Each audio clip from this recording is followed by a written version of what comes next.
এই বিষয়টা খুব খাতারনাক বিষয়। এটা হুকুকুল ইবাদ সম্বন্ধে আলোচনা। হুকুকুল্লাহ নয়, কিন্তু হুকুকুল্লাহ হইলে ক্ষমার যোগ্য হতো। এই পাপটা যদি হুকুকুল্লাহ হইতো, আল্লাহর কাছে পাপ করা হতো, তাহলে কিন্তু এটা মার্জনার আশা ছিল। যত বড়ই পাপ হোক, শিরক বাদে যদি আল্লাহর কাছে পাপ করা হয়, হুকুকুল্লাহ হয়, আর দুরিকা সালাতুত তওবা পড়ে যদি সেটা ক্ষমা চাওয়া হয়, তার ক্ষমা হয়ে যাবে। যদি আকাশ আর জমিনের মাঝখানে যত ফাঁকা জায়গা আছে, এতটা যদি কাউরের গুনাহ হয়, আনানিস সামায়ে, আকাশের সমান যদি গুনাহ হয়ে যায়, তবু আল্লাহ বলছেন ক্ষমা চাইলে আমি মিনিটের মধ্যে ক্ষমা করে দেব, নিষ্পাপ করে দেব।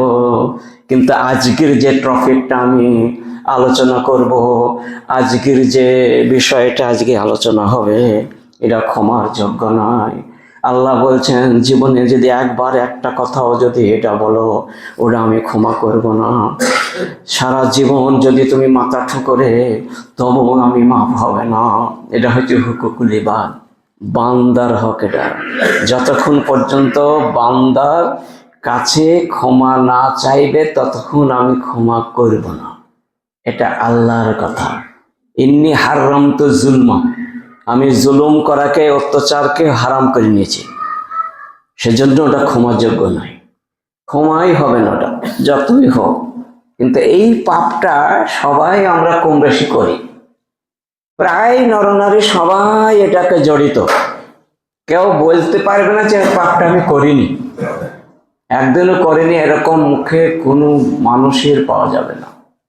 কিংবা আলেম কিংবা জালেম কিংবা সাধারণ যে কোনো মানুষ, সবাই কিন্তু এই পাপটা করেই থাকে, কেউ বেশি আর কেউ কম। আর এক নম্বর, এটা ক্ষমার যোগ্য হবে যার কাছে সে পাপ পরনিন্দা করেছে, যার হয়ে তার কাছে গিয়ে পাহাড় জড়িয়ে ধরে কান্না করে তার সঙ্গে ক্ষমা চেয়ে নিলে, সে যদি অন্তর থেকে ক্ষমা দেয়, তাহলে ক্ষমা হয়ে যাবে। আল্লাহ বলছে ক্ষমা করে দিলাম। সে ক্ষমা করে দেওয়া মানে আমার ক্ষমা হয়ে গেল, আমার না বলতেই ক্ষমা হয়ে যাবে। আর সে যদি অন্তর থেকে না দেয়, তাহলে আমার ক্ষমা হবে না। আর এই তওবা করেও কাজ হয় না, বেকার। তওবা করলেও ক্ষমা হবে না। এই এত কঠিন কাজ, এত কঠিন গুনাহ এই পাপ। কিন্তু এটা, এই পাপটা করতে খুব মজা লাগে মানুষের। একবার তেমাতায় চৌমাতায় চায়ের দোকানে বিভিন্ন জায়গায় 2-5টা লোক হলেই এটা শুরু হয়ে যায়, পরচর্চা, পরনিন্দা, গীবত, গিল্লা, চুগলখড়ি, এইসব। সেজন্য এই টপিকটা খুব মারাত্মক টপিক। কোরআন এবং সেই সুন্নাহ থেকে আলোচনা হবে, শোনার পরে আজ থেকে বর্জন করে দেবেন, এটা অনুরোধ রইল। ইয়া আইয়ুহাল্লাযীনা আমানু ইজতানিবু কাসীরাম মিনাজ যান্নি ইন্না বাযাজ যান্নি ইসমুন। মহান আল্লাহ তাআলা বলেন, ও আমার ইমানদার বান্দা বান্দিরা শোনো। ইমানদার ব্যক্তি যারা মুসলমান, যারা 5 ওয়াক্ত সালাত কায়েম করো, তারা শুনে নাও, তোমাদের জন্য আজকের ভাষণ। আমানু ইজতানিবু কাসীরাম মিনাজ যান্নি, তোমরা অনুমান থেকে দূরে থাকো, ধারণা থেকে দূরে থাকো। কাউকে সরাসরি না দেখে, সরাসরি তার কাছে না গিয়ে, খবরদার অনুমান করে, ধারণা করে, আইডিয়া করে কোনো কথা তোমরা বলো না। নিজেও সেটাকে গ্রহণ করো না, একে বিশ্বাস করো না, অপর কাছেও এটা প্রচার করিও না। এই যেটা নেব, তোমরা দূরে থাকো, তোমরা এর নিকটবর্তী হয়েও না। এই যেটা নেব কাসীরাম মিনাজ যান্নি, বহু বহু ধারণা, বহু বহু অনুমান তোমাদের ইসমুন, কাবিরা গুনাহ হয়ে যায়, বড় গুনাহ হয়ে যায়। তোমরা ভাবতেই পারো না, জানোই না, এটা কিছুই মনে করো না, খেল তামাশা মনে করে, হাসি ঠাট্টা করে এটা উড়িয়ে দিয়ে বলে দাও, এটা কিন্তু খুব মারাত্মক ব্যাধি। এ ব্যাধির কোনো, এর অন্যায়ের কোনো ক্ষমা নাই। সেজন্য আল্লাহ বলেন এই যেটা নেব, তোমরা দূরে থাকো, যেখানে দুটো মানুষ বসে থাকবে, তিনটে চারটে পাঁচটা, সেই জায়গায় তোমরা কখনো বসেও না। সাহাবারা বললো, জি আমরা তো না বসলে তো থাকতেই পারিনি, 2 ঘন্টা 1 ঘন্টা 5 মিনিট 10 মিনিট যাহা তো বসতেই হয়। বসবা? বুঝছি। তার যদি বসতেই হয় তাহলে 5টা হক আদায় করতে হয়। কি? কুল্লু জি হাক্কিন হাক্কাহু, বসার হক আছে। প্রথমে বসাতে সালাম দিয়ে ঢুকতে হবে সে জায়গায়। চায়ের দোকানে আসসালামু আলাইকুম ওয়া রাহমাতুল্লাহি ওয়া বারাকাতুহু, আর 100 বার রাব্বি ফিরলি ওয়া তুব আলাইয়া ইন্নাকা আনতাত তাওয়াবুর গফুর 100 বার বলতে হবে। যদি 2 ঘন্টা থাকো 1 ঘন্টা থাকো, মাঝে মধ্যে 1 ঘন্টা তো আঙুল গুলি গুলি বলবা। এটা মহানবীর আদর্শ। মহানবী বসেছেন কিন্তু এগুলো করেছেন, সেই বুখারীর রায়। তো 3 নম্বর হাক্কাত তারিক, রাস্তার হক আদায় করবা। এবং চক্ষুদয় গাজজুল বাসার, চক্ষুদয়কে নিম্নমুখী হয়ে বসবা, ঊর্ধ্বমুখী নয়। একদম এই ছেলে যাবে, অনেক লোক যাবে, তাকাবো না। গাজজুল অফুল আজা, আর কষ্টদায়ক জিনিস যদি রাস্তাঘাটে কোথাও দেখো সাইকেল মোটরসাইকেল যেতে চলাচল ব্যাঘাত ঘটছে, সেগুলোকে কাজ করে নিজে মুফতে ফ্রি কাজ করে সেটা সমান করে দেওয়া। অকাফর আব্দুল সালাম, সালামের উত্তর দেওয়া। আমর বিল মারুফ আর নাহি আনিল মুনকার, ভালো কাজের নির্দেশ করবা, মন্দ কাজের বারণ করবা। এই 6টা হুকুম যদি তোমরা করতে পারো তাহলে বসবা। বসার অনুমতি আছে, এই 6টা যদি করা যায়, এই 6টার মধ্যে যদি একটা আসো, শেষে যখন উঠে বাড়ি যাবা তখন সুবহানাকা আল্লাহুম্মা ওয়া বিহামদিকা আশহাদু আল্লা ইলাহা ইল্লা আনতা আস্তাগফিরুকা ওয়া আতুবু ইলাইক। বাস, মজলিসে বসার হক হয়ে গেল। তোমার গুনাহ একটাও হলো না, বরং ভালোই হলো।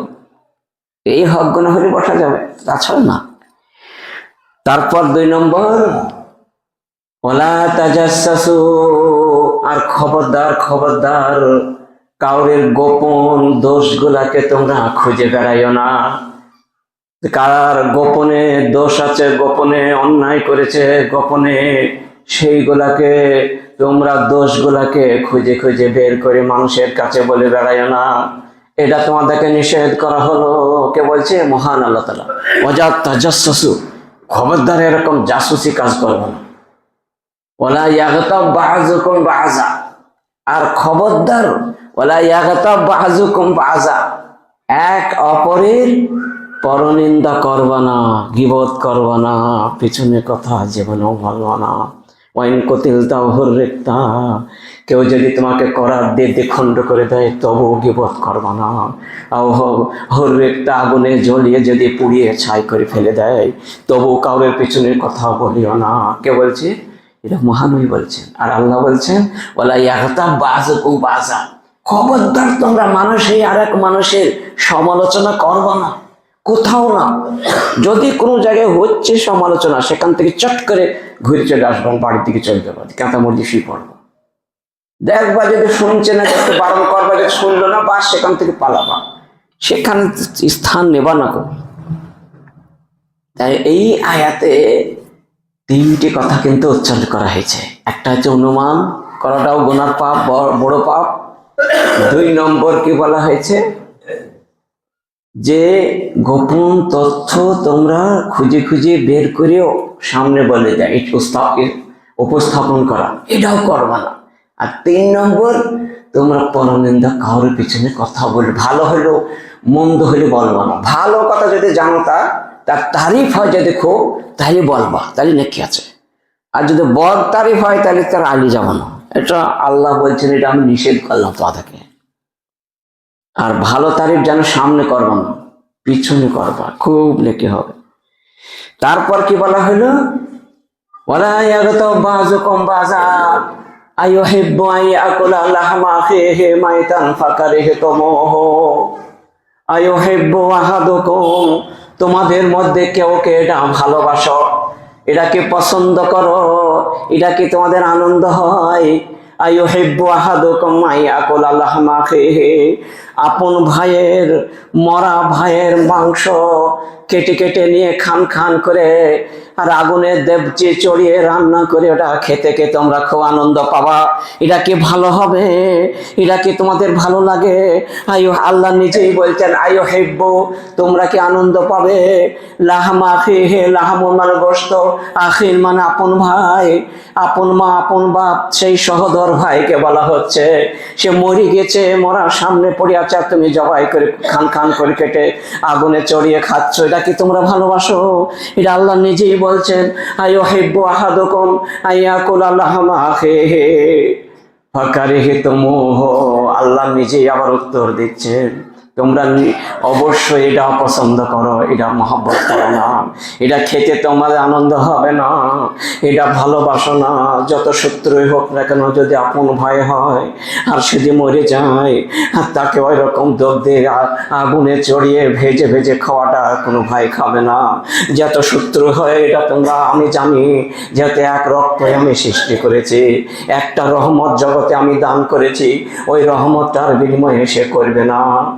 অন্য লোক হলে করতেও বাড়িতেও হয় না, তাকে করতে পারে, খাল ছাড়াইতে পারে, কিন্তু নিজের ভাই ছাড়াবে না। কে বলছে? আল্লাহ নিজেই বলছে আমি 100টা রহমত মধ্যে একটা জগতে দান করেছি, আর 99টা আমার কাছে আছে, কাল কিয়ামতের মাঠে দান করব। সেই বুখারীর রায়ত মুসলিম। তো ফাকারিহতুমুহু, নিশ্চয়ই তোমরা অপছন্দ করবা। ওয়াত্তাকুল্লাহ, তাহলে গীবত করবা কেন ভাই? তাহলে গীবত করবা কেন রে আমার বান্দা? যদি এটা অপছন্দ করো তাহলে জীবনে কোনোদিন মুখ খোলো না কাউরের বিরুদ্ধে, সমালোচনা করো না, এটা আল্লাহ নিজেই বলছে, তাহলে এটা করো না কো। আর যদি এটা পছন্দ করো, মরা ভাই মাংস আমি কচকচ করে খেয়ে নেবো, আনন্দ হবে, তাহলে করো। ওটা যদি ভালো লাগে তাহলে করতে পারো, আর যদি ভালো না লাগে তাহলে করো না। ওয়াত্তাকুল্লাহ, তোমরা বেঁচে থাকো। ইন্নাল্লাহা তাওয়াবুর রহিম, নিশ্চয়ই আল্লাহ তওবাকে গ্রহণকারী এবং অতীব দয়ালু। এ হলো একটা আয়াতের ব্যাখ্যা করা হলো এ পর্যন্ত। এবার হাদিসে কি বলছে? সহিহ মুসলিমে বলা হচ্ছে সুধারণা করাটা একটা বিরাট নেকির কাজ। সহিহ মুসলিমে 5125 নম্বর হাদিসটাই যে প্রতিটা মানুষকে সুধারণা করতে হবে, কুধারণা করাটা ভুল। কাফা বিল মারএ আই ইউহাদ্দিসা বিমা সামিআহু, রাওয়াহু মুসলিম। মহানবী বলেন কাফা বিল মারএ, মানুষের জন্য কাবিরা গুনাহ, বড় গুনাহ করা অতটাই যথেষ্ট, আই ইউহাদ্দিসা বিমা সামিআহু, যে কথাটা শুনলো সেটাই গিয়ে এখানে ওখানে দোকানে গিয়ে বলে দিলাম, এটাই হলো কাবিরা গুনাহ করার জন্য খুব বড় ধরনের গুনাহ। মানে চট করে পড়ে শুনে আসলাম একটা কথা, বাস এখান গিয়ে একবার ঢেড়ি পেটি বলে দিলাম, বাস কানে কানো কান দোকান চলে গেল, আর দোকান গেলে তো সব কানে চলে যাবে, আর কোনো বাকি থাকে না। এটাই হচ্ছে সব থেকে বড় গুনাহ। কে বললেন? মহান আল্লাহ তাআলা বলছেন, মহানবী বলছেন সব থেকে বড় গুনাহ এটা। আমি শুনেছি ঠিক আছে, আমি সেখানে যাব, সেখানে দেখবো 12 আনা তিলকে তাল করেছে, হয়তো এক টুকুন শব্দ হয়েছে, সেটুকু বেড়াইতে বাড়াইতে একবার বড় করে নিয়েছি, এই বড় করার পাপটা যে ছড়াবে তাকে নিতে হবে। তাইলে আমরা বুঝতে পারলাম গীবত কাকে বলে, পরনিন্দা কাকে বলে, সেটা সংজ্ঞা আজকে জীবনে প্রথম ক্ষুদ্র হচ্ছে, কিন্তু এর সঙ্গে জীবনে প্রথম হচ্ছে আমার এখানে। এটা দুইটা শব্দ বলেছে গীবত শিখতে আলাদা, কিন্তু পুরো ট্রফিকটা আজকে যে হচ্ছে পুরো খোঁজ বাড়ায় গীবতের উপরে, এটা আজ প্রথম জীবনে। সেজন্য কোনো, যদিও পুরাতন তবু নতুন, এটা হাদিস অনুযায়ী এরকম হয়নি। তো আবু হুরায়রা থেকে বর্ণিত রাসূল সাল্লাল্লাহু আলাইহি ওয়াসাল্লাম তিনি বলছেন আতাদুরুনা মাল গীবত, তোমরা গীবত কাকে বলে তোমরা কি জানো গো? সাহাবাদেরকে জিজ্ঞেস করছেন মহানবী, আচ্ছা পরনিন্দা জিনিসটা কি তোমরা কি জানো? তখন সাহাবারা বলেন আল্লাহ রাসূল আলাম, যে আপনি আল্লাহ এবং আল্লাহ রাসূলই ভালো জানেন কাকে বলে, আমরা কি বলবো? তখন মহানবী কালান নবী সাল্লাল্লাহু আলাইহি ওয়াসাল্লাম যিকরুকা খাকা বিমা ইয়াকরাহু, মহানবী আমার বললেন যিকরুকা খাকা বিমা ইয়াকরাহু, মানুষ যেটা নিজের ভাইয়ের কথাটা অন্য ভাইকে বলে বেড়ায় আর সেই ভাইয়ের সামনে ওই কথাটা বলতে পারবে না। ওইটা বললে বেমা ইয়াকরাহ, সে অপছন্দ করবে, সে নারাজ হয়ে যাবে, সে অসন্তুষ্ট হয়ে যাবে, ওকেই গীবত বলে। যার সামনে বলতে পারবে না, পিছনে গিয়ে বলবে, খুব মজা মজা করে হাসবে আর বলবে, আর তারা শুনবে, তারাও হেবে হাসে, খুব ভালো হচ্ছে। এইতে বিনা পুঁজির ব্যবসা করে না, জাহান্নামে যাওয়ার বিনা পুঁজির ব্যবসাটা। একটু কিছু করলেই জাহান্নাম চলে যাও খুটটুক করি। তো সাহাবারা বললেন, জি এটা তো প্রায় লোকে করি আমরা, সবাই তো করে যে কম বেশি। হ্যাঁ, ইনকানা ফেহে মা তাকুলু ফেহে, যদি আমরা যেটা বলি অন্য জায়গায় আর সে শুনলে অপছন্দ করবে, ওই জিনিসটা যে সে করেছে আমরা ভালোভাবে জানি এক জায়গায় পারি, সে যে একদম পাক্কা পোক্ত করেছে 100% সত্য, সেটা যদি আমি বলি সেটাও কি কথা বুঝি? সাহাবারা জিজ্ঞেস করছেন, ফাকা মা তাকুলু ফিহি ইগতাবতুহু, ওইটাকে গীবত বলে, যেটা পাকা সত্য 100% সত্য, ওটাই গীবত, ওইটাই গীবত। আর যদি তুমি সেটা 100% সত্য না হয়, 75% মিথ্যা আর 25% সত্য হয়, তাও কি তুমি বলছো, তাহলে ওটা কি হবে? ওয়াইল্লামে এখন আনহ, তার ভেতরে 75% আছে আর 25% নাই, না হয় 25% আছে 75% নাই গো, মাতা কলো তবু গে তুমি বললে ফাকাদ বাখাত হো। নবী আমার বলেন, এটা হলো অপবাদ, এটা গীবত নয়, এটা হলো অপবাদ। মানে 1000বার গীবত করলে একবার অপবাদ দিলে 100 গুণা। 1000টা লোকের গীবত করলাম আর একবার এই নাইকে তাও গিয়ে বলে দিলাম, সে এই কাজটা করেনি তবুও বলে দিলাম, কিন্তু হাফ করেছে হাফ করেনি তবুও বলে দিলাম, সেটা 1000টা গীবতের থেকেও বেশি গুণা। কোনটা? এই অপবাদটা। সহিহ মুসলিমে 70 নম্বর হাদিস আর সহিহুল জামেতে 86 নম্বর হাদিসটি। তাহলে আমরা বুঝতে পারলাম যে সত্য হলে তাকে বহতান বা অপবাদ বলে, আর অপবাদের সাজা হচ্ছে দুনিয়াতে 100 দোররা সমস্ত মানুষকে ডেকে সামনে গা খুলে খালি গায়ে 100 দোররা লাগানো, 100 দোররা এমন ভাবে লাগানো যেন মরে যায়। এটা হচ্ছে সহিহ হাদিসের সামানিনা জিলদাতা, মানে তার 80 দোররা লাগাইতে হবে, সামানিনা 80 দোররা লাগাইতে হবে তাকে, যেন ব্যভিচার করলে 100 দোররা লাগাইতে হয়, আর জানি অজানা ফাজলুদুল্লাহ ওয়াহিদে তুমি 100 দোররা, আর এটা 80 দোররা। তার মানে কত বড় পাপ এটা, তুমি একটা শুনেছ আর সেটাই বলে দিয়েছো, তো হেভি পাপ। সুবহানাল্লাহ, পাপ বলে সাহাবারা সমস্ত জীব কামড়া, জীবনে হবে না। ছুটলো রাতে খুতবা শুনে, রাতে গিয়ে সব হাওমা করে কান্নাকাটি করে যেতে, মাথায় বলেছিল ভাইরা আমার লং হয়ে যাবে বলে সব বলছি না, সেখানে গিয়ে এত সুন্দর তাদের তারিফ করতে লাগলো। যে লোকগুলো গীবত করেছিল সেই লোকগুলোর নাম ধরে ধরে সেই জায়গায় গিয়ে বলল, আমার ভুল হয়ে গেছে, গীবতকারী আমি পরনিন্দা, আমি হলাম আসামি, আমি বড় পাপের আসামি, আমি জাহান্নামের আসামি। তারা ভালো লোক, আমার অন্যায় হয়ে গেছে ভাইরা, আর তুমি শুনো না, সে ভালো লোক, এখানে তেমাতায় চমাতায় যেখানে করেছে সেখানে বলে আসলো। তারপর রাতের অন্ধকারে গিয়ে তার কাছে পাহাড় জড়িয়ে ধরলো, যত লোকের করেছে, যদি 10টা লোক সেখানে বসে থাকে, 10টা লোকের বাড়ি গেল, যারা মাপ দিয়ে দিল, তার সঙ্গে মাফ হয়ে গেল, এখন নিষ্পাপ হয়ে গেল। এ হচ্ছে মাপ চাওয়া মানুষের কাছে। এ ছাড়া যদি ওইভাবে মরে যায়, তা আল্লাহর কসম সে জাহান্নাম ছেড়ে জান্নাত পাবে না। হাদিসের কসম করে বলছেন মহানবী, জান্নাত হবে না, সে যত বড় তাহাজ্জুদ গুজার হোক, আর যত বড়ই আলেম হোক, আর যত বড়ই সাধারণ লোক হোক, জান্নাত তার হাতে হবে না। নারীর হাতে মরি নয় জান্নাত, জান্নাত যেতে হাল জান্নাত বিল মাকারিহ, জান্নাত যেতে খুব কষ্ট হবে ভাইরা আমার, কষ্ট মেহনত করতে হবে এখানে। জাহান্নাম, আর জাহান্নামটা যেতে শোভনীয়, খুব খুব সুস্বাদু, ওটা যেতে খুব সহজ। তাই দেখুন, একটা উপমা দিয়েছি, হযরত আয়েশা একবার গীবত করেছেন, কি হবে দেখুন, কার কি হক করেছে সেই যুগে। দেখ কটা গীবত করা জায়েজ নেই, এগুলো বলবো যদি সময় পাই। হযরত আয়েশা বলছেন, হাদিসটা আবু দাউদে 4875 নম্বর হাদিস এবং 3খানা রয়। আয়েশা বলছেন কালাত, একদিন সে বলছে কুলতুলিন নবী সাল্লাল্লাহু হাসবুকা সুফিয়া কাজা ওয়া কাজা, সুফিয়ার জন্য বলছে সে অমুক অমুক, আর কিছু বলল না। ইমাম নবাবী বলছেন তাকে যে বলেছিল অমুক অমুক, সেটা কি? সেটা হলো তানি কাসিরাতান, খাটো বিটি। মানে সুফিয়াকে আয়েশা কি বলছে, আয়েশা রাদিয়াল্লাহু আনহা কি বললেন যে কঠিন বিটে। আর একটা উপমা কাজা ও কাজা দুবার তো হাদিসে, তা একটা হচ্ছে বেটে আর একটা 1 বিঘা। হাত দিয়ে দেখাচ্ছে সে 1 বিঘাত মানুষ, আর বেটে, এই দুটো হাদিস এসছে। 1 বিঘাত তো মানুষ নয়, সে কয়েক বিঘাত আছে, আচ্ছা 5-6 বিঘাত। একটা ছোট্ট মানুষ, খাটো বলে তাকে এমন বেরিয়ে বলছে যে বেটে এবং 1 বিঘাতে দুটো শব্দ বলল। আর মহানবী বাড়ি এসে শুনতে পেলেন।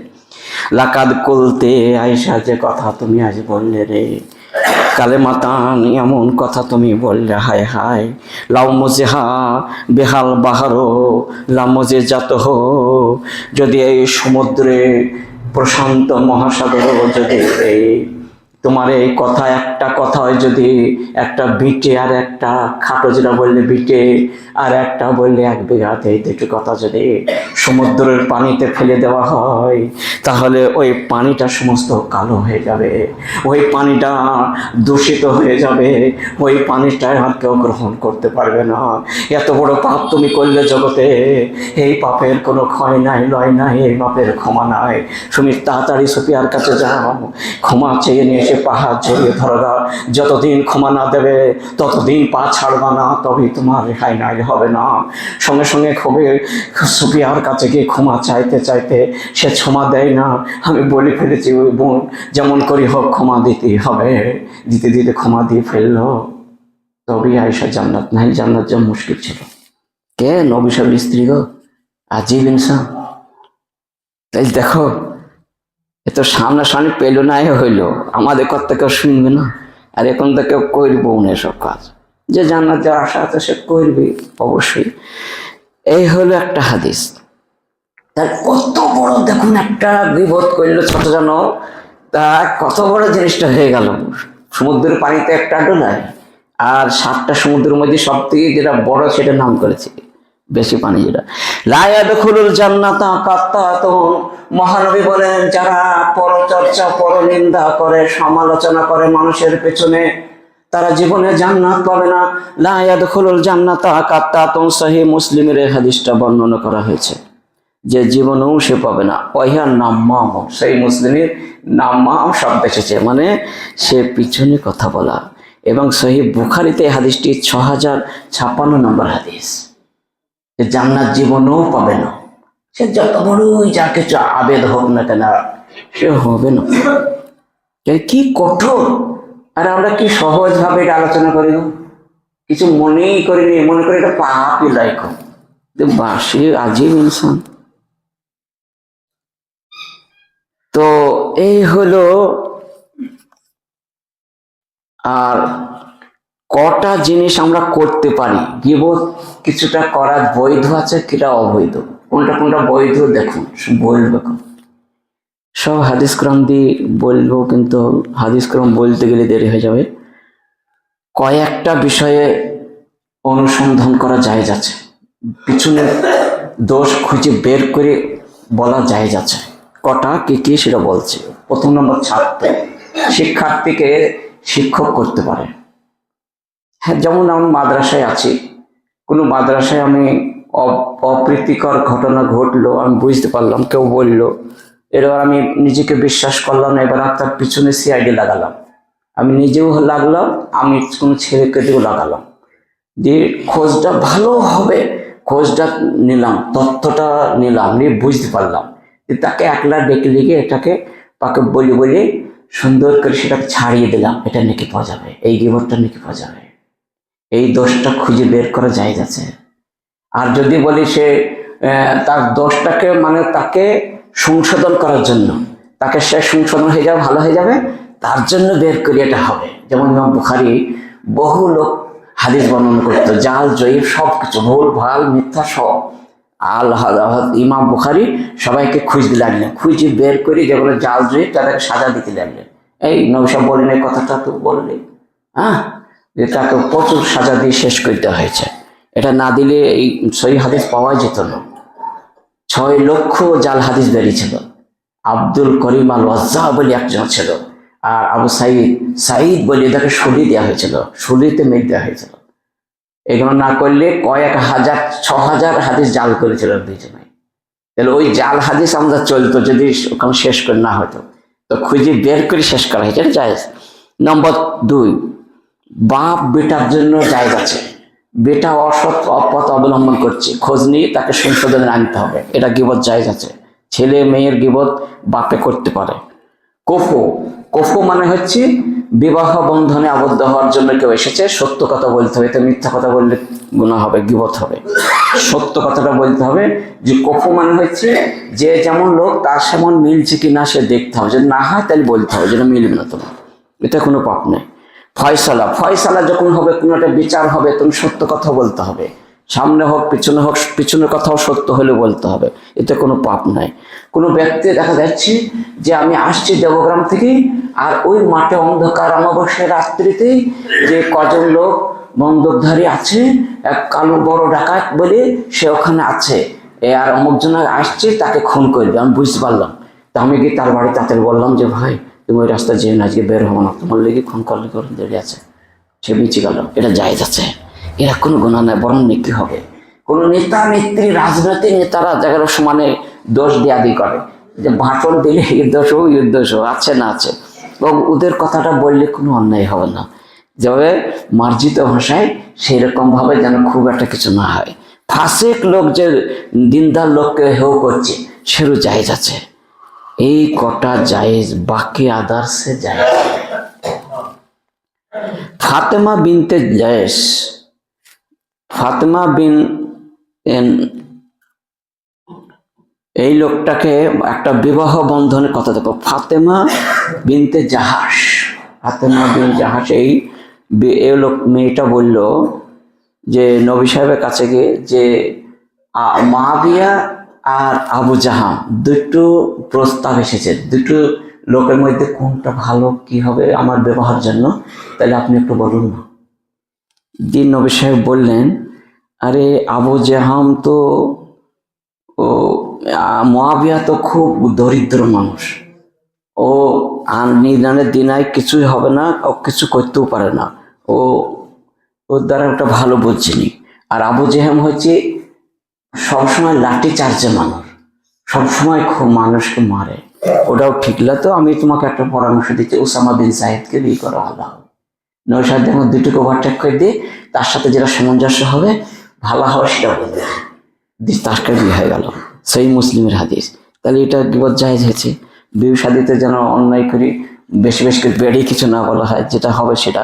রাজুলুন মিসিকো, স্ত্রী তার স্বামীর গীবত করছে, কেমন দেখো, আবু সুফিয়ান তার স্বামী আর হিন্দা তার স্ত্রী, সহিহ বুখারী রয়। রাজুলুন মিসিকো, আমার স্বামী হচ্ছে প্রচন্ড বখিল, এর চেয়ে কৃপণা পৃথিবীতে দিতে পাওয়া যায় না। এই দিকে নৌসারকে বিচারে সেই টাইমে বলছেন, তো কেন, যে আমার ছেলে মেয়েকে প্যান্ট জাপড় কিনে দেবে সেটাও দেয় না, খাবার খেতে দেবে সেটাও দেয় না, অথচ আছে বড় লোক মানুষ, কিচ্ছু দেয় না। তাহলে এই সময়তে আমি লুকিয়ে যদি আমি টাকা নিয়ে প্যান্ট জামা কিনে দিই, খাদ্য খাবার বেশি করে খাইয়ে দিই, তাহলে কি জায়েজ হবে? তারই তো ছেলে ওটা। বলছে হ্যাঁ, ওয়ালাদিকা বিল মারুফ, তাহলে তুমি কি করবা, অপচয় যেন না হয়, তুমি লুকিয়ে চুরি করি তার ঘরে থেকে নিয়ে এইগুলো করবা, এটা কোনো পাপ নাই। মহানবীকে বললেন। তাহলে দেখো এরকম হয়, অনেক স্বামী কৃপণ হয় প্রচন্ড, আর অনেক স্ত্রী কৃপণ হয়, স্বামী উদার হয়, আর অনেক স্ত্রী উদার হয়, স্বামী উল্টো হয়। আমরা আদায় করতে গিয়ে বিভিন্ন গায়ে বুঝতে পারি যে কি কেমন লোক, এমন চুরি করেও নিতে হয়, যে তার স্ত্রী পছন্দ দিয়ে যায়, 500 টাকা দিয়ে দিল, 1000 টাকা 2000 এভাবে দিয়ে দেয়, কিন্তু সে জানেই না কবে। আমাদের গাঁয়েই আছে এরকম অনেক, আর ভিন গায়ে তো আছি, এরকম বহু আছে। আর এমন মহিলা আছে মানে স্বামী বাড়ি আসলে স্বামী দিতেই দেবে না তাকে। আর অনেক স্বামী আছে খুব দেওয়ার চেষ্টা করে, কিন্তু মহিলা এত কমজোর, এত সে দেবেই না, বলছো শরীর যাত্রা শুনতো, এরকম আছে সব গায়ে। তাহলে আমরা বুঝতে পারলাম। এইবার একটা মজার কথা বলি শেষ করে দেব। দেখুন, সেটা হলো কি, বিভিন্ন হাদিসে পাওয়া যাচ্ছে যে সব থেকে গীবত করাটা জঘন্য অপরাধ। কেন? এই জন্যই যে যাহা কিয়ামতের দিন উঠবে, তখন কিন্তু যে গীবত যার করেছে তার নেকি গুনাহ ওই গীবতকারীকে দিয়ে দেবে, আর ওই যে পাপ সেই গুনাহকে একে দিয়ে দেবে, বদল হয়ে যাবে। বহু হাদিসে পাওয়া যাচ্ছে। পাল্টাপাল্টি হয়ে যাবে, ওই গুনাহগুলা এর হাতে চাপানো হবে, আর এর নেকিগুলা তুলে নিয়ে ওকে দেওয়া হবে, যে ও জান্নাত চলে গেল আর এ জাহান্নাম চলে গেল। এরকম প্রচুর হবে কালকে আমাদের মাঠে। সেরকম বহু হাদিসে এরকম প্রমাণ পাওয়া যাচ্ছে। এবার এইখানে একটা কথা দেখুন, একটা লোকের কথা। বাসারা শহরে হাসান বাসারি বলে একটা বিখ্যাত তাবি লোক। হাসান বাসারি মানে সাহাবাদের ছেলেকে তাবি বলা হয়, এবং প্রচন্ড ধর্মিক, প্রচন্ড পরেশগার।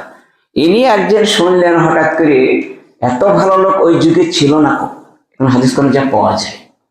ওখানে প্রায় 3 লাখ লোকের বাস, তার মধ্যে শ্রেষ্ঠ মানুষরা সবাই জানে। কিন্তু ওই লোকের বিরুদ্ধে গীবত করলো কয়েক জায়গায়। তারপরে গীবত যে ওর হাসান বাসারির গীবত করলো, ওর পিছনে কথা বললো, আর কিছু লোক শুনে এসে ওকে বলে দিয়েছে যে আপনাকে অমুক অমুক না ওইখানে ছিল, যে আপনি এই কথা আপনার বিরুদ্ধে বলছে হ্যাঁ আলহামদুলিল্লাহ। তিনি কি বললেন? আলহামদুলিল্লাহ। তাই তো আমাকে অনেক উপহার দিয়েছিল, ভালো দিয়ে বললো আমাকে তো আমার তো একটু নাকি কম ছিল, আমাকে জুগিয়ে দিল। ঠিক আছে, ওর সঙ্গে সঙ্গে বাড়ি গিয়ে কিছু খাদ্য খাবার নিল, ভালো ভালো মূল্যবান খাবার অনেক নিল, অনেক টাকা পয়সাও নিল বাড়িতে নিয়ে। আবার ছুটছি, নাম লিখে নিয়েছে কে, তার বাড়িতে চলে গেল অনেকটা দূরে অন্য গায়ে গিয়ে, তাকে সেই সমস্ত যে 4-5 জন করেছিল তাকে উপহার দিল। ভাই খাবারটা আমি অল্পই পেরেছি, আজকে নিয়ে বেশি আনতে পারিনি, আরেকদিন আসবো, আপনি দয়া করে এটা গ্রহণ করুন, আপনাকে উপহার দিতে এসেছি। তারা অবাক হয়ে গেছে, গীবত করলাম কাল বলে আমার বিরুদ্ধে কিছু বলেছিলে, তার লেগে আমি উপহার দিতে আসলাম। কেউ বলিয়ে দিয়েছে, যার জন্য তাকে প্রচুর খাদ্যদ্রব্য দিল, অনেক টাকা পয়সা দিল, দেশে নিতে চায় না, নেয় কেউ, কিন্তু দিল জোর করে। শীঘ্র না, তুমি তো তোমার কিয়ামতের দিনে আমি আটকা পড়ে যাবো বলে আমাকে তুলে দিলে, আমাকে নেকি গুলো প্রচুর আমাকে দিয়ে দিয়েছে, চজনায় আমার ভান্ডারে প্রচুর নেকি জমে গেছে, আমি বিনা হিসাবে জান্নাত যাব। আর আমার পাপ যা একটা করেছিলাম সেটা তোমাদের আমল নামায় জমা হয়ে গেছে, যার জন্য তোমাকে দিতে এসেছে, খুশি হয়ে না দিয়ে দিলেন। এটা হচ্ছে বায়ানু আফাতুল লিসান 41 পৃষ্ঠায়। দেখুন একটা মজার কথা বললাম না, যদি কেউ গীবত করে তাকে দিয়ে যাবে, এখন যার বিরুদ্ধে তাকে বিরুদ্ধে আবার অ্যাকশন দেবে, যে ঠিক আছে আমি ওকে বলছে, রেগে গেল, সে মন খারাপ করলে, আর এই মন আলহামদুলিল্লাহ পড়েছে, খুব খুশি যে আমার প্রচুর লেখতে দেবে আমাদের দিয়ে, আর অত মাফ করবে না, জীবনে মাফ করবে না, সেই জন্য নাকি পেয়ে যাবে। যে বলছে মান সামাতা নাজা, যে ব্যক্তি চুপ থাকলো, কোনো তেমাতায় চমাতায় দুইজন বসে সেখানে বসলো না, সে পরিত্রাণ পেয়ে গেল। সহিহ তিরমিজির 2501 নম্বর হাদিস। আর একটা হাদিস 1 মিনিটে বলা হয়ে যাবে, সেটা দেখুন কত সুন্দর হাদিসটা। মহানবী বলছেন, ইমরান বিন হুসাইন থেকে বর্ণিত, মাকামুর রাজুল বিসামতে আফজালু মিন ইবাদাতে 60 সানাতান।